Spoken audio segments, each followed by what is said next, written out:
Kaibigan, isang mapagpalang oras ng pag-aaral, isang kagalakan na makakasama ka namin dito sa oras na ito sa pag-aaral ng salita ng Panginoong Diyos, na ito'y magbibigay sa iyo ng kagalakan at patuloy na katapatan sa ating Panginoong Diyos at naglilingkod habang naghihintay sa malapit na parating ng ating Panginoong Jesus. Ito po ang iyong lingkod, Pastor Ray Ruby, bilang facilitator sa ating pag-ooras na ito, pag-aaral sa oras na ito. Binabati kong lahat ng mga viewers natin mula sa buong Luzon, Visayas at Mindanao at sa buong mundo.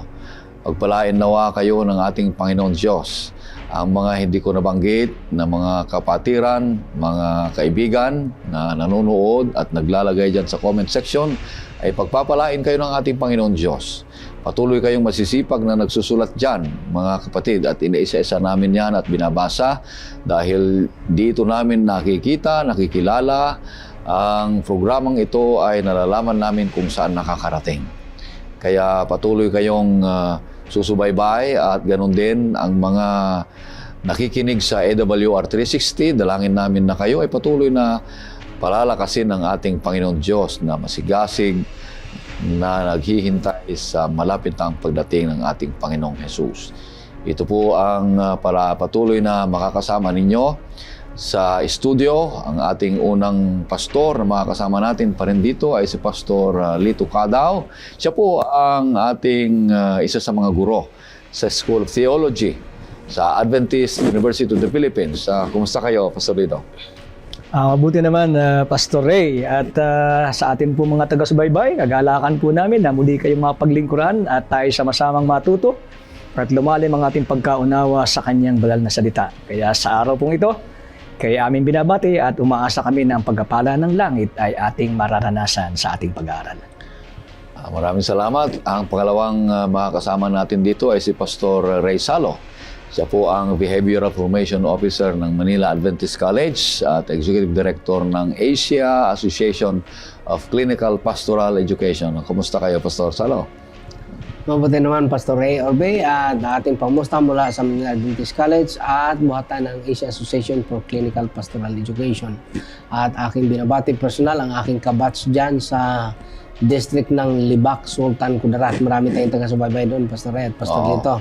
At mga kapatid rin dyan, si Pastor Leonard Encarnacion, kasama ng kanyang mga elders at mga officers sa distrito ng Libak, Sultan Kudarat. Sa ating pagpapatuloy, nais kitang ganiyahan, kaibigan, sa isang panalangin. O Panginoong Diyos sa maraming banal, lumalapit kami sa inyo dahil kinikilala namin kayo na may-ari at may-akda ng aming buhay.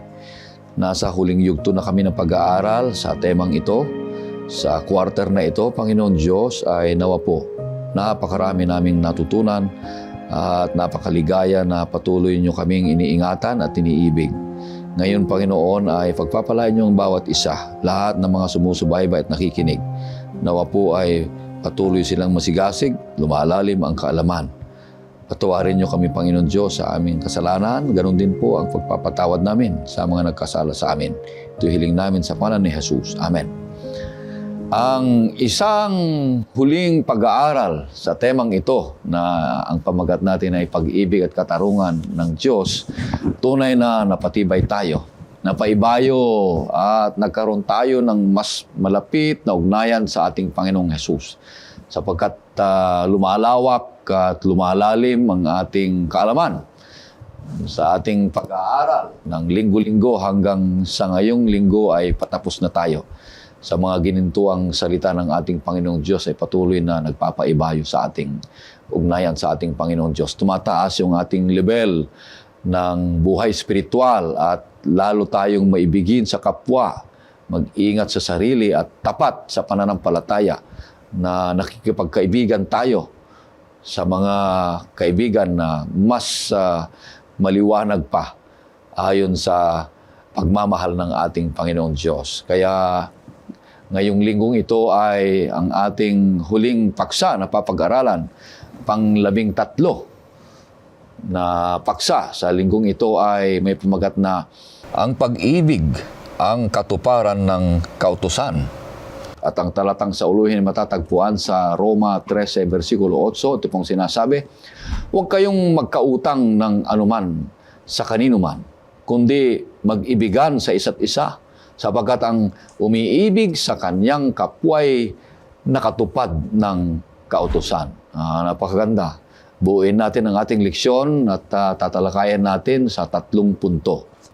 Ang 3 punto ay mag-uumpisa sa letter L.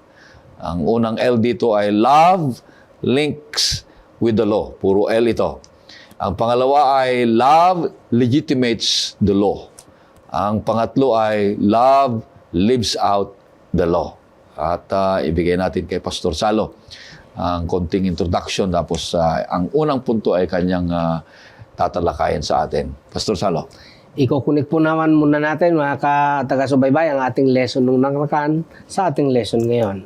Nais ko kayong anyayahan, basahin natin ang quotation sa Testimonies Volume 4, page 223. Ang sabi dito, no matter how many good qualities we may have, however honorable and refined we consider ourselves, if the soul is not baptized with the heavenly grace of the love of God and love to one another, we are deficient in the goodness and unfit for heaven. So yan po ang quotation, nagko-connect.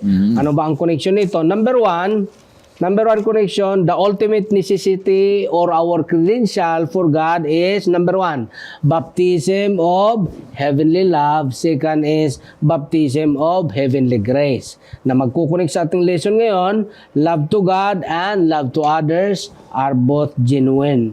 Pag sinabi nating love to others, dapat hindi lagpas sa ating love sa sarili, sapagkat kung lagpas yan, ma-abuse ka. Kapag kung mababa naman, maging selfish ka. Love to ourselves, dapat hindi siya mas mataas din sapagkat maging selfish. Now, paano ma-demonstrate sa ating nakaraang lesson? Ma-demonstrate ito by kinakailangan hindi ka gumagawa ng masama at gumagawa ka ng mabuti. Pangatlo, nilalabanan mo yung masama. At pang-apat, sinusuportahan mo ang mabuti. So, 4 yun na requisite. Now, dito sa ating lesson ngayon, paano ba na-link ang love sa law?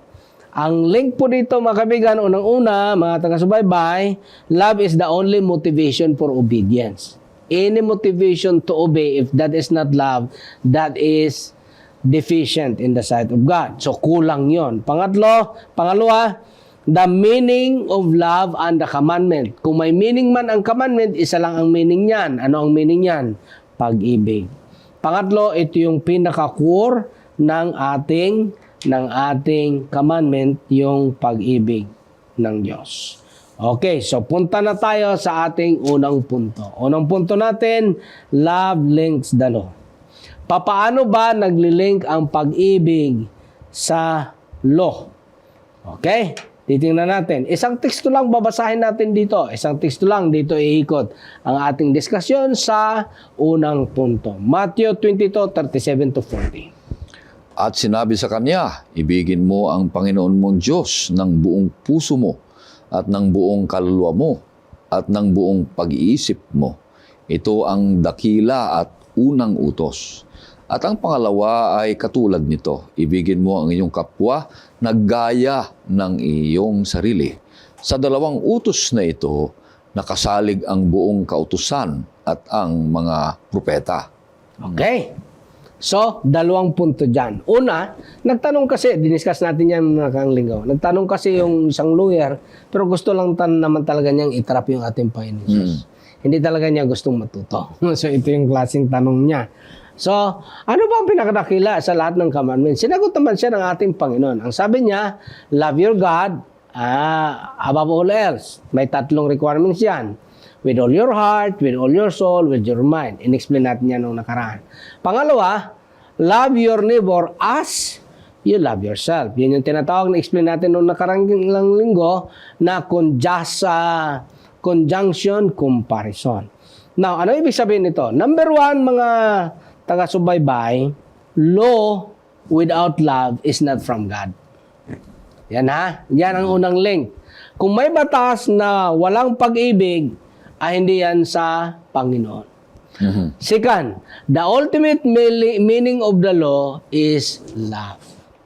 Third, the only reason for obedience is love. Pangapat, the only motivation acceptable to God to love others is because we love God. So yan po ang pinaka mga pundasyon ng ating unang punto. Paano ba naglilink ang law at saka ang pag-ibig? Sasama. Na, meron ditong quotation na nais ko kayong imbitahin. Higher Places, page 287. Ang sabi dito, Christ taught that rank or wealth should make no difference in our treatment of one another, and that in all light of heaven, all brethren, earthly position or worldly honor do not count in God's valuation of men. Last paragraph. He created all man equal, He is not respecter of person. Ano bang ibig sabihin nito? Pag sinabing equal ng paggawa ng Diyos, ang ibig sabihin niyan, Pantay. they have all equal opportunity. Okay? For example, sa time, equal tayo lahat. Prepareho. 24 hours. Depende sa ating paggamit. Pero wag nyo yung tingnan na equal sa itsura. Hindi. Kasi nga, iba-iba ang effect ng kasalanan. Siyempre. Equal opportunity. Sunod pa, equal honor and equal value. Ibig sabihin, kahit anumang itsura natin, kalagayan, mahal pa rin tayo ng Diyos. So, equal yan. Pangatlong equality, binigyan tayo ng equal opportunity to respond of the love that He has given. Hindi dito ang Diyos na ito ay dahil ikaw ay ganito, mas malaking opportunity ang pag-ibig na ibinigay ko sa iyo. Hindi. Lahat equal ang binibigay, tapos equal din ang opportunity ng iyong pag-respond. So, pag sinabing equal, ang pinapahiwatig dito sa talata na ating binasa, may tinatawag na sa batas, may tinatawag na kondisyon. Ang tawag dyan is sa concept ng batas, kondisyon sine qua non. Ano ba yung kondisyon sine qua non? Ito ay isang kondisyon na pag hindi ito mangyayari, hindi mangyayari yung isang bagay. Ang tawag niyan kondisyon sine qua non. Dito, sa ating lesson, meron tinatawag ditong kondisyon sine qua non. Ano yon? Malalaman na mahal mo talaga ang Diyos kung mahal mo ang iyong kapwa. Yan yung palang kondisyon sine qua non. Sapagkat yung binasa natin talata sa ating sa uluhin, hindi pwedeng mag-claim ako na mahal ko ang Diyos, pero kinamuhian ko yung aking kapwa. Okay, Kasi nga nakikita nga ang kapwa yung Diyos hindi mo nakikita. So yan yung kondisyon sine qua non. Kaya ano ba talaga ang pag-ibig? Ang maraming kalituhan kapag sinisiparate natin ang love and works, love and law, love and grace. Hindi po yun ganon. Kundi ano po ba? Love that works, grace that works, faith that works, and effort of love that resulted into good works. Ganon po yung pinapahiwatig ng banal na kasulatan. Hindi pwedeng sinasabing may faith ka, iba rin yung love mo. Ay, hindi po yun. Because faith works, love works. Now, ang tanong dyan, Gagawa talaga. makakagawa ba ng mabuti kung walang love? Ayan ay ating sasagutin sa ating pangatlong punto. Basta, dito sa ating unang punto, ang kautusan ng Diyos ay kautusan siya ng pag-ibig. At siya ay hindi prohibition, kundi siya ay protection. Unang kautusan na binigay niya sa Garden of Eden, huwag mong kainin to kasi mamamatay ka. Protection yun. Hindi yon prohibition. Bakit? Mas malaki nga ang pinapayag. Sabi niya, 99.9 pwede mong kainin, isa lang huwag mong kainin, mamamatay ka. Dumating ang kaaway, kainin mo yan. Hindi siya nagsasabi ng totoo sa iyo. Ngayon, pinaniwalaan ng tao. Di, tapos tayo. Bakit yun nangyari? Because of equal opportunity of the exercise of freedom. So, in conclusion, in our lesson, point number 1, love links the law. The law in itself is a law of love. Pakaliwanag na, maliwanag na yan ha mga kapatid, mga kaibigan. Nagpapasalamat tayo na kung may pag-ibig, may kaakibat na kautusan dahil naghahanap tayo ng justice. Diba? Lahat na justice na sinasabi, may pag-ibig, may kautusan. Hindi mo pwedeng paghiwa-hiwalayin yan. Yung sinasabi ni Pastor, ano po, kung may pananampalataya, may gawa ng mabuti. Kung mayroong biyaya, may gawa ng mabuti. Lahat yan, mga ito mga kapatid, maliwanag, hindi pag-ibahin. Kung tayo'y totoong umiibig, ay tayo'y talagang masayang tumutupad sa kautusan. Mahirap yung hindi ka masaya na tumutupad sa kautusan. Ay dahil ang pag-ibig ay may saya, Pastor, ano? Kaya nga ang pinakamataas at pinakadakila sa lahat ay pag-ibig dahil walang taong umiibig na hindi masaya. Lahat na umiibig ay masaya, mga kapatid. Kaya masaya tayong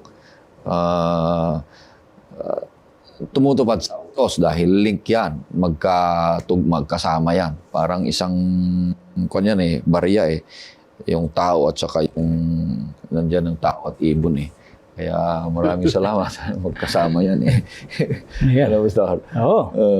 So kaya yung bahagi ng ating first point na ang sabi ay the combination of love at saka ng law. Oo. Ang sabi sa atin ay demonstrate that following God's commandments inherently involve loving actions towards others. Yun. Kaya makikita natin yung link na ang sabi ay yung love ay nakalink sa law. Na dahilan sa pagkakaugnay nito, ito ay nagdadala at naghahatid at nagmo-motivate ng ang sabi sa atin ay loving action towards others. Ayan. At yung action na iyon ay hindi lang basta action dahil yun ngay magiging, ang sabi ay aksyon ng pag-ibig, kaya ikaw ay may loving actions sa mga tao sa iyong paligid. Tapos yung Kaya loving tama. actions dyan, Pastor Lito, yung loving actions dyan comes into four different categories. Yung kinukunik natin. Hindi ka gumagawa ng masama, gumagawa ka ng mabuti, nilalabanan mo ang kasamaan, Katiwalian, at sinusuportahan mo ang kabutihan. kabutihan. Yung apat na yun yung holistic. Halimbawa, hindi ka nga gumagawa ng masama, hindi mo naman nilalabanan ang kasamaan. Ang effect noon, parang kinukundun mo. Hindi parang, kinukundun mo talaga. Hindi gumagawa ka ng kabutihan, pero hindi mo naman sinusuportahan ng kabutihan, ng iba ay kulang din yun. So, complete yun. Kailangan nandyan yung apat na elements. Kasi nga, yan yung link ng love and law. Pero, sa paggagawa mo sa lahat ng yan, isa lang ang motivation na pwede. Ang motivation lang dahil mahal mo. Mahal mo. Pagka ang motivation mo, inis kasi ako dito, kaya banatan ko to. Maling motivation. Yan. Kaya yung link na sinasabi dito, magkaakibat yan, magkasama. Konektado yan. Konektado. At maganda yon kasi ang sabi nung kung ating iugnay dun sa ating nakalipas na lesson, ito ay nag-i-enhance at nag-i-strengthen ng community. Yan. O, di ba ang ganda? Nagpapalakas. Nagpapatibay at nagpapaganda. Kaya hindi pala maling sabihin na ang langit ay pwede nang magsimula dito na narito na yung kaharian ng Diyos sapagkat yung pag-ibig ng Diyos ay atin ang ikinakabuhay dahilan sa ugnayan at pagkakaugnay ng pag-ibig at ng kanyang kautusan. Mahirap yan. Kung dito pa lang sa lupa ay hindi tayo marunong sumunod, maging soil at sinungaling tayo. Paano sa langit? Ay wala Hindi, uulitin na naman ng Panginoon Diyos sa langit kung mayroon pang maligtas na, wag na. Hindi na. Kaya ang bawat isa sa atin ay dapat bago tayo maging masunurin sa langit ay dito muna sa lupa maging masunurin. Dahil ang pagsunod ay dahil sa may pag-ibig tayo sa Panginoon Diyos. Napakahirap sumunod kung wala kang pag-ibig. Dahil ang pagsunod na may pag-ibig ay masayang sumunod yan, mga kapatid. Okay, pangalawang punto. Punta na tayo sa pangalawang punto. Love legitimates the law. Yan. Ayan. Ganda, Pastor Lito. So dahil dun sa ating unang punto na ang sabi ay love links with the law, yung pangalawang punto ay nagsasabi na love legitimizes the law. Paano ba ito? Oo. Ang una, ang sabi dito, through Jesus' teachings. Ayan. Ha? And ultimate sacrifice combined. Ha? Okay. Yung kanyang teaching at saka yung kanyang ultimate sacrifice, ang sabi sa atin, Jesus affirmed the law as an essential expression of divine love. So ating tingnan, paano ba ito itinuro ng ating Panginoon? May ilang talata tayong babasahin. Magsimula tayo dun sa John 14:15 at ating i-connect sa 1 John 5:3. Ano muna ang binabanggit sa John 14:15? Kung ako'y inyong minamahal, ay tutuparin ninyo ang aking mga utos. So dun sa puntong iyon, makikita natin bilang kaugnayan dun sa unang punto natin, ito daw ay ang sabi ay inherently involves loving action towards others. Nagsimula sa Panginoon, patungo sa iba, sa tao, at ang sabi ng Panginoon, kung ako'y inyong iniibig, tutuparin niyo ang aking mga utos, yun ay kanyang turo. Pagdating naman sa unang Juan 5:3, Sapagkat ito ang pag-ibig sa Diyos na ating tuparin ang kanyang mga utos at ang kanyang mga utos ay hindi pabigat. yung utos, ang sabi ay magiging magaan, magiging madali, hindi mabigat kung merong pag-ibig. Kaya ang sabi, love legitimizes the law. Pero hindi lang yun, kasi ang sabi natin, hindi lang yung kanyang teaching, kundi maging yung kanyang ultimate sacrifice ay sinasabi sa atin na nag-a-affirm ng law. Paano ba ito nangyari? Pero atin muna sigurong basahin yung Roma 3:31. At pagkatapos ay atin titingnan, siguro ating magandang i-connect ito sa Roma 16:26. Pero atin munang basahin yung Roma 3:31. Ano ba yung pagkakabanggit po dito, mga minamahal? Kung gayon, pinawawalang saysay ba natin ang kautusan sa pamagitan ng pananampalataya? Huwag nawang mangyari. Kundi pinagtitibay pa na natin ang kautusan. Maliwanag yan. Ngayon, ganito, para atin pong makuha at mabuo natin yung connection. Kasi ang sabi ng ating punto ay yung sa pamamagitan ng turo ni Kristo at ng kanyang sacrifice ay kanyang inaffirm ang law as essential expression ng divine love. Pinagtibay niya. Paano ba nangyari yan? Nung sabihin na dahilan sa pananampalataya ay pinagtitibay pa nga natin ang kautusan. Babalik po tayo ng kaunti kasi ang maliwanag sa Biblia, ang kaligtasan ay sa biyaya. Bakit sa biyaya? Paano nangyari yun? Kasi ang ating Panginoon ay nagbigay ng kanyang buhay doon sa krus para maging sacrifice para sa kabayaran ng ating kasalanan. Ang tawag doon ay grace. Kaya ang kaligtasan ay dahilan sa sakripisyo ng ating Panginoon na kanyang ginawa dahilan sa pag-ibig. Pero yung sakripisyong iyon ay magiging atin sa pamamagitan ng pananampalataya.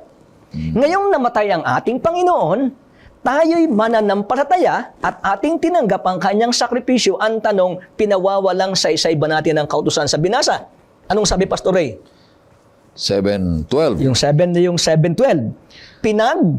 Titibay pa nga natin. Oo, I-connect natin. Maganda, Pastor, yung binabanggit ng Roma. 3:31. Roma 16:26. Yan, kung atin titingnan, ito'y napakatibay na nagiging resulta matapos na ang tao ay mabuhay sa pananampalataya. Tingnan natin. 16:26. Subalit, nahayag na ngayon at sa pamagitan ng kasulatan ng mga propeta ay ipinakilala sa lahat ng mga bansa tungo sa pagsunod sa pananampalataya ayon sa utos ng Diyos na walang hanggan. Aba, napakaliwanag yan. Ha? Kasi ang punto natin ay teaching of Jesus and ultimate sacrifice affirmed the law. Ang kaligtasan ay sa biyaya, sa pamamagitan ng pananampalataya. At ang pananampalataya, anong pagkakabanggit ng talata? Pakibasa uli. Yung talatang 26. 26, sabi niya, subalit nahayag na ngayon at sa pamagitan ng mga kasulatan ng mga propeta ay ipinakilala sa lahat ng mga bansa tungo sa pagsunod sa pananampalataya. Pagsunod sa pananampalataya. Kaya ang pananampalataya ay nagdadala ng tinatawag nating pagsunod. Pero hindi doon nagtatapos yung ating pangalawang punto. Kasi ang sabi sa atin, ito palang kautusang ito ay nagkakarakterize na ang sabi ay holy, just, and good. Yun ay binabanggit, basahin natin yung talata ng Romans 7:12. At dito po ating makikita, yung katangian ng kautusan ay katangian din mismo ng ating Panginoon. Tingnan natin, basahin po natin Roma 7:12. Kaya't ang kautusan ay banal at ang utos ay banal at matuwid at mabuti. Isa-isahin natin yon. Ang utos ay Banal. banal. Ano pa? Matuwid. Matuwid. Mabuti. Mabuti. Yan, nandun na lahat. Ay ito'y katangian mismo ng Diyos. Ha? So ibig sabihin, yung kautusan ay reflection mismo ng karakter ng ating Panginoon at marami tayong talatang pwedeng basahin bagamat hindi ko na kayang isa-isahin dito. Ngayon, sa huling punto, ang sabi sa atin, the law characterized as holy, just, and good. At ito ang sabi ay mirror God's moral perfection and loving nature. O, di tama. Kaya, kung ano yung karakter ng Diyos, nakikita rin natin iyon sa kautusan dahil ang kautusan ay reflection ng ganyang karakter. At maganda po yung huling point. Kasi ang sabi ng huling punto, it points out sin and provides a moral compass. Ay mahirap naman na tayo iligtas ng Panginoon at pagkataos tayong iligtas, sasabihin ng Panginoon, ay bahala ka nang mabuhay kung anong gusto mong buhay. Okay ba yun, Pastor Rodney? Pastor Ray? Hindi naman ganun eh. Ay ang sabi ng Panginoon, ako'y nagbigay ng buhay ng sakripisyo para sa inyo. Ito na, inyong tinanggap sa pamamagitan ng pananampalataya. Ay ang maganda, ang sabi ng Panginoon, ito na ngayon ang paraan ng buhay. Kaya ang sabi ng ating punto, ay ito daw ay it points out sin and provides a moral compass guiding believers to emulate Christ's life and sacrificial love. Kaya may gabay. Hindi tayo mabubuhay ng ayon sa gusto natin, kundi mabubuhay tayo ayon sa kalooban ng Panginoon. Kaya nga binanggit ng Romans 16:26 na sa pananampalataya ay tayo ay nabubuhay ng may pagsunod. Gahito kasi yan, gahito po kahalaga. Idinidiin dito yung kahalagahan ng kautusan bagamat hindi tagapagligtas kagaya ng binabanggit ng ating lesson. Ang kaligtasan nga ay sa biyaya sa pamamagitan ng pananampalataya na ito ay ating nauunawa ang kailangan sapagkat may banal na espiritong nagkukonvict. Yung pipaliwanag, hindi naman po yan bago sa atin. Kaya lang, ang maganda nito, sa conviction, sa conviction ng banal na espiritong tayo nagkakasala, yung conviction mayroong pamantayan.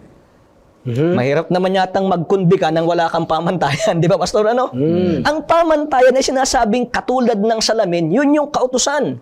Kaya sabi ni San Pablo, hindi ko sana nakilala ang kasalanan, kundi sa pamamagitan ng kautusan at sa pamamagitan siyempre ng banal na espiritong nagkukonvict. Kaya ito'y sumasalamin sa karakter ng Panginoon. Sa pagharap ko sa karakter ng Panginoon, na yun ay hayag sa kanyang kautusan, sasabihin ng kautusan, ito ang mali mo, ito ang pagkakamali mo. Ngayong ikay nananampalataya na, ito na ngayon ang pamantayan ng buhay mo. Sapagkat ikay nabubuhay sa pananampalataya, nabubuhay ka ngayon sa pag-ibig, ito na ang paraan ng buhay na iyong ipakikita bilang community o kaanib ng community ng ating Panginoon. Kaya dahil dyan, makikita natin kung gaano kahalaga at hindi po tayo magtataka kung bakit nilegitimize ng pag-ibig ang kautusan ng ating Panginoon. Ganda. Kaya ganun tayo ginagabayan, ganun tayo ngayon binigyan ng pamantayan ng Panginoon. Ang kanyang pamantayan para sa ating buhay ngayon ay naaayon sa kanyang karakter. Na yung kanyang karakter ay hayag at nare-reflect sa tinatawag nating kautusan ng ating Panginoon. Napakaganda, Pastor?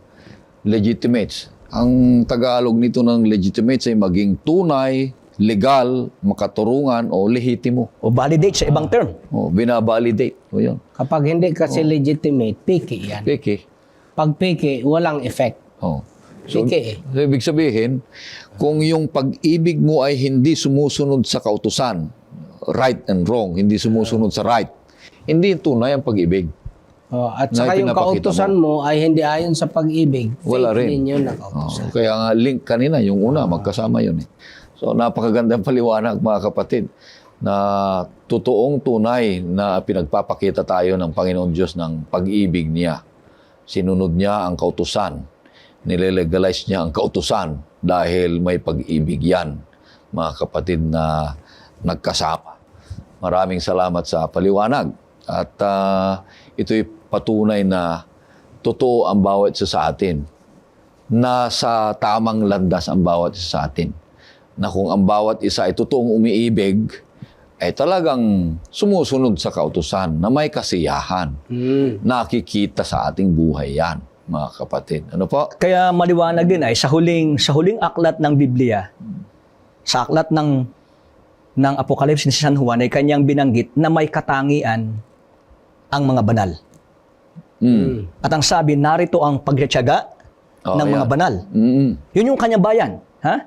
Yun yung kanyang bayan na tinanggap ang kanyang sakripisyo, nanampalataya, at ang sabi ay, ang pagtitiyaga ng mga banal ay narito na silang nagsisitupad ng utos ng Diyos at may pananampalataya kay Jesus. Magkakonbay niya, hindi po yan pwedeng maghiwalay.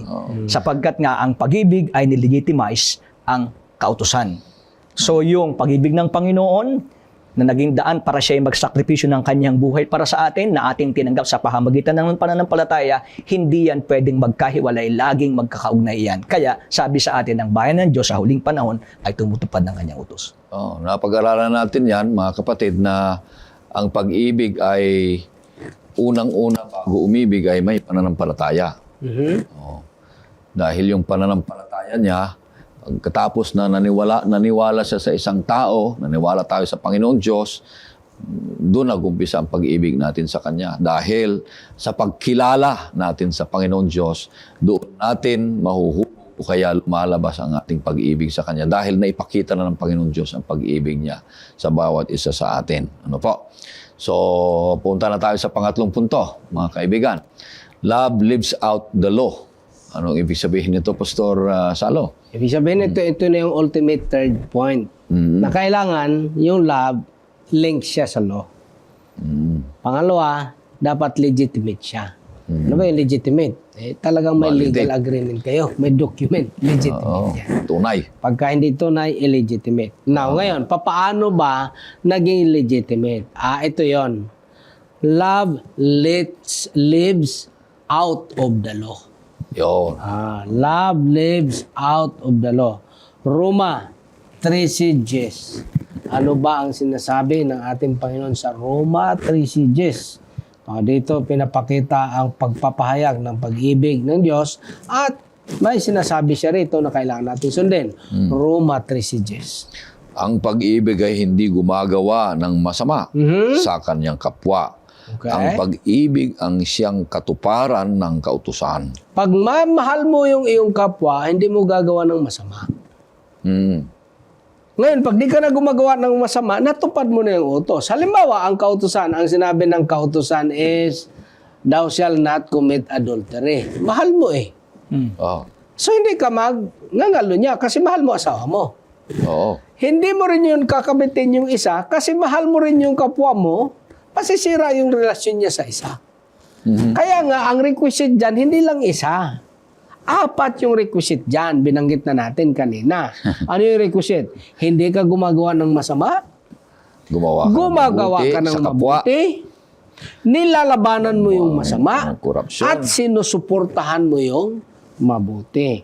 Yan ang indication ng pag-ibig. Ngayon, Santiago 2:8 at 9. Ano ang sinasabi ni Santiago tungkol sa ating pag-live out ng pag-ibig sa kautusan? Santiago 2. 8 at 9. Sabi dito, mabuti ang inyong ginagawa kung tunay na inyong ginaganap ang kautusang makahari ayon sa kasulatan. Ibigin mo ang iyong kapwa na gaya ng iyong sarili.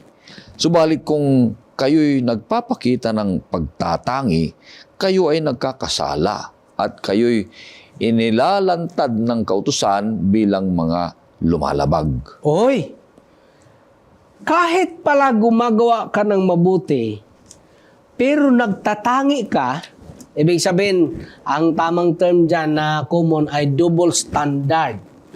Nagtatangi ka, hindi pala yun obedience. Ang tawag doon ay lumalabag ka. Ngayon, sabi niya, mabuti ang iyong ginagawa kung mahamalin mo ang iyong kapwa na walang pagtatangi. Tatangi. Anong dahilan? Dahil mahal mo nga. Ngayon ang tanong, meron bang umiibig na nagtatangi? O tingnan natin, anong sagot ng banal na kasulatan? Matthew 23:23. Yun. Matthew 23:23. Kahabag-habag kayo, mga eskriba at mga paresyo, Bakit daw kahabag-habag ang mga eskriba at parisiyo, sabi ng Diyos? mga mapagkunwari, Mapagkunwari. Mapagkunwari dahil sapagkat nag-iika po kayo ng yerba buena. nag-iika po. Mabuti ba yun o masama? Mabuti. Mabuti. Sunod? Nag-anis at nagkumino at inyong pinababayaan ang higit na mahalagang bagay ng kautusan. Ano daw yan? Ang katarungan, ang habag, Habag? at ang pananampalataya. Anong palataya? Subalit, dapat sana ninyong gawin ang mga ito nang hindi pinababayaan ang iba. Yun. Ang sabi niya, mapagkunwari kayo. Ang sabi ng Diyos, ay, patawarin, kahabag-habag kayo. Bakit? Kahabag-habag kayo, akala nyo gumagawa kayo ng mabuti. Kagaya ng ano?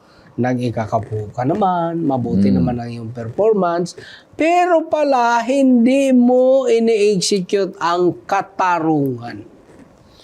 Ibig sabihin, kahit paanong pangangaral natin ng katarungan at pag-ibig, pero patuloy naman tayo nag-uupres ng ating kapwa, nagkukurap naman tayo sa ating posisyon, hindi naman natin iniibig at inalagaan ang mga taong reach out natin, Tiwali. hindi yon pagsunod sa harapan ng Diyos.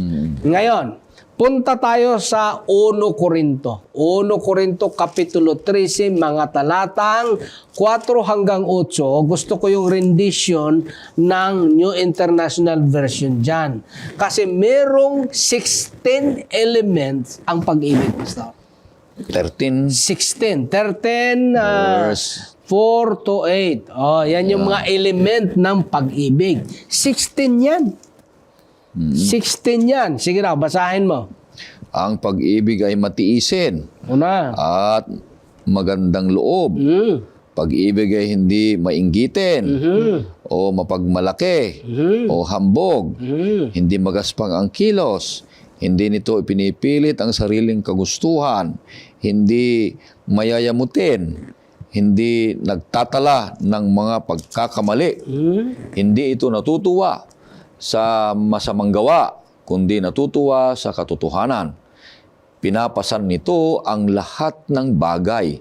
Pinaniniwalaan ang lahat ng bagay. Inaasahan ang lahat ng bagay. Tinitiis ang lahat ng bagay. Ang pag-ibig ay walang katapusan, subalit maging mga propesiya ay matatapos, maging mga wika ay titigil, maging kaalaman ay lilipas. Isa lang ang hindi pwedeng lilipas. Ano daw? Pag-ibig. Walang katapusan. Yan lang ang walang katapusan. Pag-ibig. At ang meaning talaga ng kautusan at hustisya ay pag-ibig. Pag-ibig natin sa Diyos, yan ang pinakamataas at mapapakita natin yan sa quality ng pag-ibig natin sa ating kapwa. At ang quality ng pag-ibig sa ating kapwa, hindi dapat sobra at hindi rin kulang sa ating pag-ibig sa ating sarili. Kapag ka, ulitin natin kasi mahalagang concept ito, kapag ka ang pag-ibig mo sa sarili ay mas taas sa pag-ibig sa kapwa, ang resulta mo, selfish ka. Pag ang iyo namang pag-ibig sa kapwa ay mas mataas kaysa pag-ibig mo sa sarili, ang resulta mo, madali kang maabuso. Bakit? Low self-esteem ka. Sasabihin yan, ay, masaktan man ako, okay lang. Basta masaya siya. Hindi yan ang contemplated na sinasabi ng ating Panginoon Hesus. Bakit? Kailangang equal yan. Pahalagahan ang sarili, ibigin ang sarili, kung paanong pinapahalagahan ang sarili at inibig ang sarili, sa ganong paraan at pamantayan, iniibig din natin ang ating kapwa. Hindi sobra, hindi kulang. Kasi yun ang indication at malalaman na mahal natin ang Diyos. Ngayon, nakikita na yun ng tao. Inibig mo yung kapwa, inibig mo yung sarili, nalalaman na. Ano ngayon, sino ngayon ang kanilang papurihan?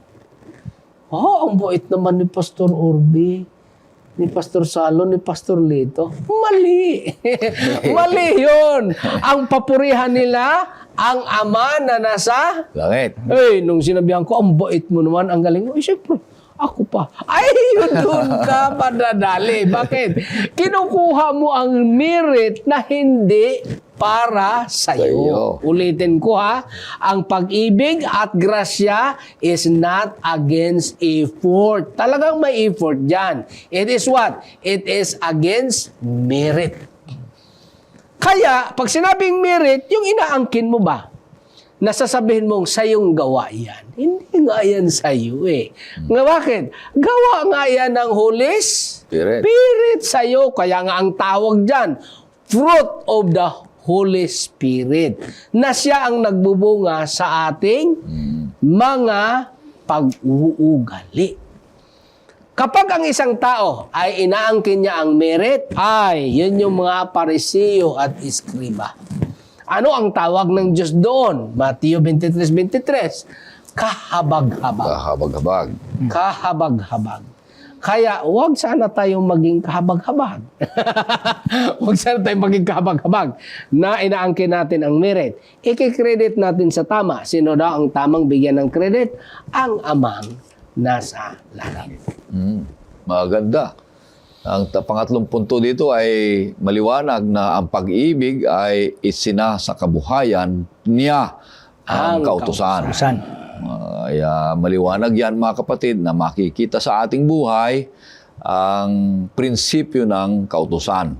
Mga kapatid, ano po, para tayo ay pupurihin ng mga tao, pero ito ay para sa Diyos. Huwag nating angkinin. Ang pupurihin ay yung amang nasa langit. So ano ang attitude mo dapat? Pag pinuri ka, salamat, purihin ang Diyos. Praise God. At saka alam ng Panginoon dyan kung nagkunyari ka lang o hindi. Salamat at pinuri ako. At kung bakit nagkaganon, ay maliwanag ito na itong ating love lives out the law. Ito yung buhay na ang mga mahanampalataya ay nabubuhay at lumalakad sa kabanalan. Amen. Napakainam nun. Ha? Kaya nga, pag nabubuhay sa kabanalan ang mga anak ng Diyos, ang naluluwalhati ay ang Diyos. At yun namang mga tao ay nakapangangaral sa kanyang sarili. Hindi lang yon. Itong ating ikabubuhay, ang kautusan ng Diyos, gusto ko rin ating makita yung salitang proteksyon. Tayo dito ay napoprotektahan. Napoprotektahan, hindi lang tayo, pati ang ibang tao. Bakit? Sapagkat una, hindi ako nakakagawa ng masama, wala naman akong maaargabyado. Kaya protected ako sa paggawa ng mali, yung tao sa paligid ko, protected din na hindi ko mau-offend. Kaya tama Sa mga ilustrasyon na atin pong nakikita, mga minamahal na mga taga-subaybay, hindi lang yung kautusan ay inihambing sa salamin. Inihambing din ito sa isang bakod. Kasi yun yung pamantayan na pamumuhay ng isang mahanampalataya. Naalala ko tuloy yung maikling kwento, meron daw isang village na may bangin. Naglalaro ang mga bata sa gilid, nahuhulog. Nag-meeting yung mga tao na leader, sabi niya, lagyan natin o tayo bumili ng ambulance. Pag may nahulog, diretsong ospital, bago dumating, patay. Sabi nila, hindi kinakailangan ang ambulance, magpatayo tayo ng hospital. Nung magtayo ng hospital, naglalaro, nahuhulog, pagdating ng hospital, patay din. Sabi nila, wala, hindi magandang solusyon. Lagyan natin ng bakod. Nilagyan ngayon ng bakod dun sa gilid ng bangin. Mula nun, wala nang nahuhulog. Protected. Dahil dyan, mga minamahal nating mga taga-subaybay, living out or loves, because love lives out the law, hindi lang tayo lumalakad sa kabanalan, hindi lang tayo nabubuhay sa ideal ng Panginoon na ang sabi ni Pastor Ray, hindi ito sa ating sarili. Yan ang maliwanag. Sa gabay, bunga ng Espiritu at sa kapangyarihan ng Panginoon.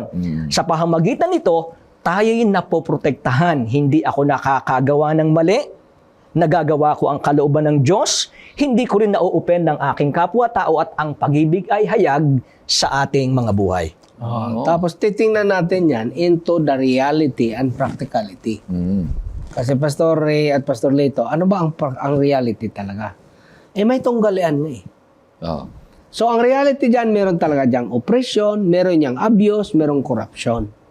Kaya nga, 4 dyan ang kategory. Ulitin natin yung kategory. Hindi enough na hindi ka lang gumagawa ng mabuti, ng masama. Ano pa? Gumagawa ka ng mabuti. Good Samaritan, ang example dyan. Hindi lang din enough na gumagawa ka ng mabuti. Ito yung fail ng mga judges noon. Kailangan puksain mo ang korupsyon. Labanan mo ang katiwalian. Labanan mo ang katiwalian. Kasi hindi ka gumagawa ng masama, gumagawa ka ng mabuti, pero may katiwalian, wala ka namang ginawa. Lalo tigit kung ikaw Nanonood ka nasa lang. posisyon, Nanonood. ikaw sana ang magdidesisyon, ang ginawa mo, kinundon mo pa yung gumagawa ng masama, ay Pinagbutuhan mo pa yung katotohanan. liability mo yon. Labanan mo ang kasamaan. Ano pa? Suportahan mo ang mabuti. Yan yung pinapakita ng ating Panginoon mula pa sa Old Testament hanggang sa New Testament hanggang ngayon. Yan yung pinapakita na hanggang ngayon, kailangan yung 4 na yan kumplito. At dito makikita, nang sabi ng Galatia, pagkaganyan ang buhay, inapplicable na ang law. Ano bang ibig sabihin? Ang sabi naman ng iba, di wala na nga ang batas. Walang sinabi na wala ng batas. Ang sinabi dyan, unapplicable. Bakit? Pag sinabi mong, thou shall not kill, applicable ba yan doon sa taong hindi naman pumapatay? Hindi. Hindi. Kasi nga, hindi naman talaga siya pumapatay. Sino ang sinasabihan nun? Yung mga pumapatay. Yung mga pumapatay kasi nga, pumapatay eh. Kaya thou shall not kill. So, ibig sabihin mga taga-subaybay, na ang pag-ibig ay ito lang ang tamang motivation at ito lang din ang tamang action. At nabanggit na natin kung paano may pahayag natin sa 4 na pamamaraan na ating nabanggit kanina. So kaya lumalabas, napakaliwanag na ang pag-ibig, ang katuparan ng kautusan. So ibig sabihin, may pamantayan ang Diyos sa kanyang paraan ng kanyang gobyerno at yun ay ang pag-ibig. Yun ang pundasyon ng kanyang pamahalaan o ng kanyang gobyerno. Na yung pag-ibig na iyon ay hindi ay yung pamahalang iyon na ang sabi nakapundasyon sa pag-ibig ay kaakibat din na yun ang katarungan at nais niya itong parating iiral sa kanyang kaharian. Kaya dahil doon, tayong nabubuhay sa kanyang kaharian, ito rin ang dapat nating ikabuhay. Kaya sabi ng pamagat ng ating lesson, God's love and justice. Yan. Ito ngayon ang dapat nating maging karanasan habang tayo naghihintay sa pagbabalik ng Panginoon. Purihin ang Panginoon Diyos. Maraming salamat sa mga napakaliwanag na paliwanag natin sa salita ng Panginoon Diyos. Maraming salamat, Pastor Salo, Pastor Lito, sa buong trimestre na ating pag-aaral sa salita ng Panginoon Diyos. Napakaraming mga natutunan ng mga kapatid. Ako'y natutuwa sapagkat napakaraming mga dumadami na talaga yung nagko-comment sa atin. Nagla-likes dyan sapagkat natutuwa sila sa ating mga paliwanag ayon sa kapangyarihan ng Banal na Espiritu. Hindi sa amin ito, kundi para sa ikaluwalhati at kalooban ng ating Panginoon Diyos. Kaya purihin ang kanyang pangalan. Maraming salamat kayong mga kapatid na dyan na patuloy na sumusubaybay. Huwag nating kalimutan na ang pinakasentro ng ating leksyon ay love and justice, mga kapatid, na ang Diyos ay pag-ibig, naghahanap siya ng hustisya, at idinibig diin niya Next quarter, improve. ang ating mga pagsunod sa kanyang mga gawain. Kaya ang susunod na lesson natin, tema natin ay mga allusions, images, symbols, how to study Bible prophecy. Mas malalim na naman natin na maunawaan ang ibig sabihin ng mga propesiya ng ating Panginoon Diyos na nakatala sa pananakasulatan. At patuloy kayong susubaybay, mga kaibigan, mga kapatid. At pwede kayong magpasalamat, Pastor. Oy, maraming salamat sa mga taga-subaybay natin sa Luzon, Visayas, Mindanao at sa buong mundo. Maraming salamat sa pagkakataon na kami po ay nakasama rito sa oras ng pag-aaral, Pastor Ray, Orbe, at nawa patuloy nating idalangin ang ating sunod na magiging guest na sunod na quarter. Sa next na linggo, ang mag-guest po natin ay ipakilala yan ni Pastor Orbe. At ako, ang aking sambahayan, nagpapasalamat sa inyong suporta at nadalangin sa atin. Pastor Lito. Siyempre, maraming salamat sa Panginoon sa ganitong pagkakataon na tayo ay naging kabahagi ng oras ng pag-aaral. At naniniwala po kami na bagamat minsan ay meron tayong iba-ibang pagkaunawa sa ilang mga anggulo at aspeto ng ating pagkaunawa sa Biblia, naniniwala naman po kami na tayo pong lahat ay lumago, tayo natuto lumawak ang ating kaalaman. Kaya pinagpapasalamat po namin at natin sa Panginoon ang mga bagay na ito. At nawa, kayo po ay parating sumubaybay sa palatuntunang ito. Sino man po ang magiging kasama ni Pastor Urbi sa pag-aaral na ito, alam po natin na sila'y kakasangkapahin ng Panginoon.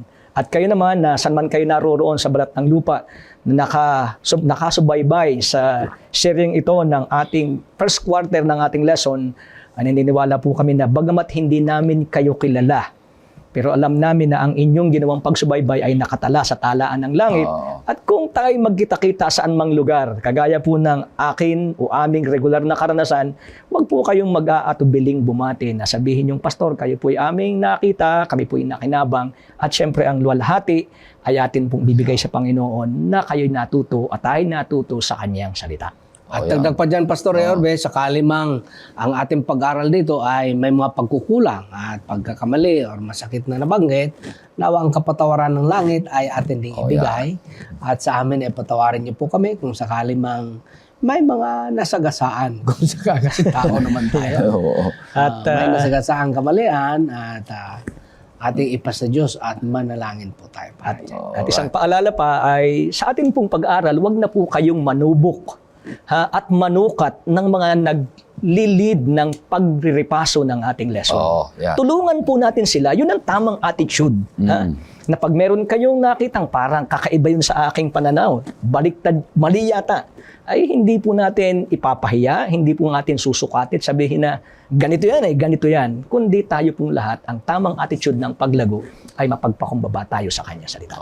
Okay. Maraming salamat, Pastor Lito, Pastor Salo, sa patuloy niyong pagkikisangkot sa gawain ng Panginoong Diyos at dito sa studio, pag-aaral ng salita ng oras ng pag-aaral. Kaya bago tayo manalangin, makakarinig po tayo ng isang awitin at pangunahan tayo ni Pastor Salo sa huling panalangin.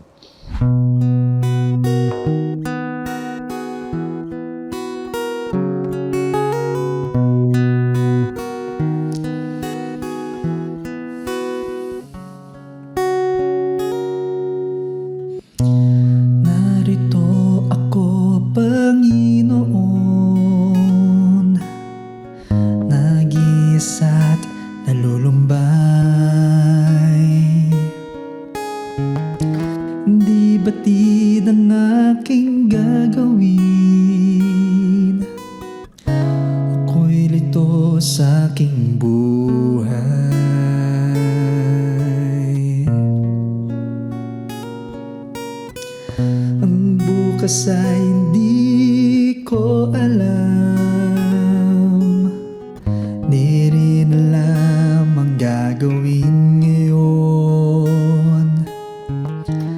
Ang kailangan ko'y kagapay sa paglimot ng kahapon. Maging madilim man ang gabi ay darating din ang umaga. Huwag mag-alala, Kanya. Kung ano man ang gumugulo sa isip mo, sa isip mo,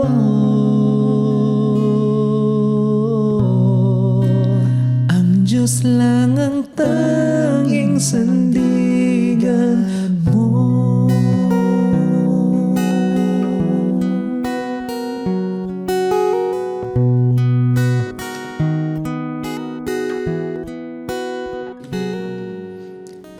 Kaibigan ko, wag malumbay kahit ika'y nag-iisa.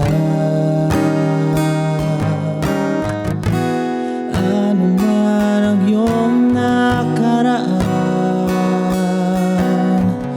wag na itong isipin pa.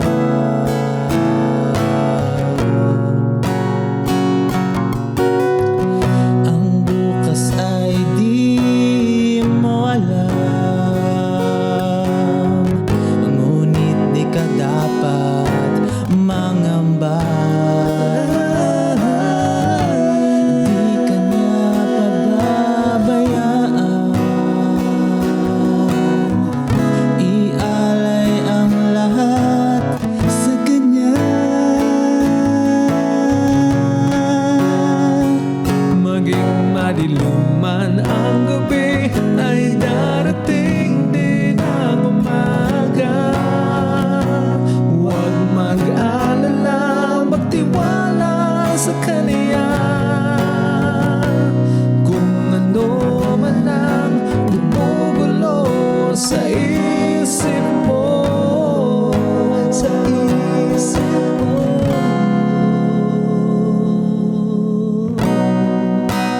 ang Diyos lang ang tanging sandigan mo.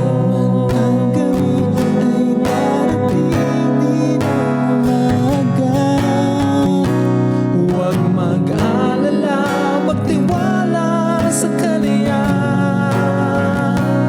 Kung ano man ang gumugulo sa isip mo, sa isip mo,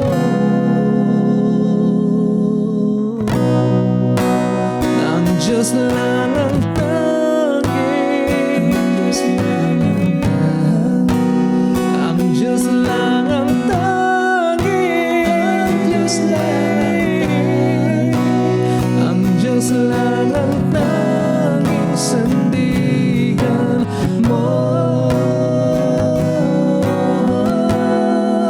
Sandigan mo, sandigan mo, sandigan mo.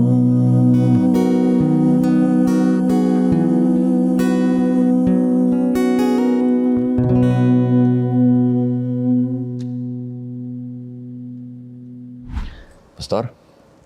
Tayo po ay manalangin. Maraming salamat, mahal na Ama, sa inyong pagpapakita sa buong trimestre na ito ng inyong pag-ibig na may hustisya, pag-ibig na may gawa, pag-ibig na may pananampalataya. Sakali man, Panginoon, hindi palubusan ang aming pagkaunawa sapagkat kami ay nahulog sa kasalanan, limitado ang aming capacity, inyo pong punuan, mahal naman. Nawa po, hindi lang ito regular na pag-aaral ng aming lesson, kundi ito ay isang kontribusyon ng bahagi ng proseso ng pagpakabanal sa pamagitan at paggabay ng banal na Espiritu. Nawa po ang bawat isang nagsusubaybay at kaming nag-aaral dito sa studio at nag-aaral sa mga tahanan ay lumago ng kabuuan at ang kapurihan ay para sa inyo. Ito pong lahat ang dalangin sa pangalan ni Jesus. Amen. Amen. Maraming salamat, kaibigan, sa patuloy na pagsusubaybay. Ganon din sa AWR, sa inyong pakikinig. Purihin ang Panginoon Diyos. Mahal ka ating Panginoon.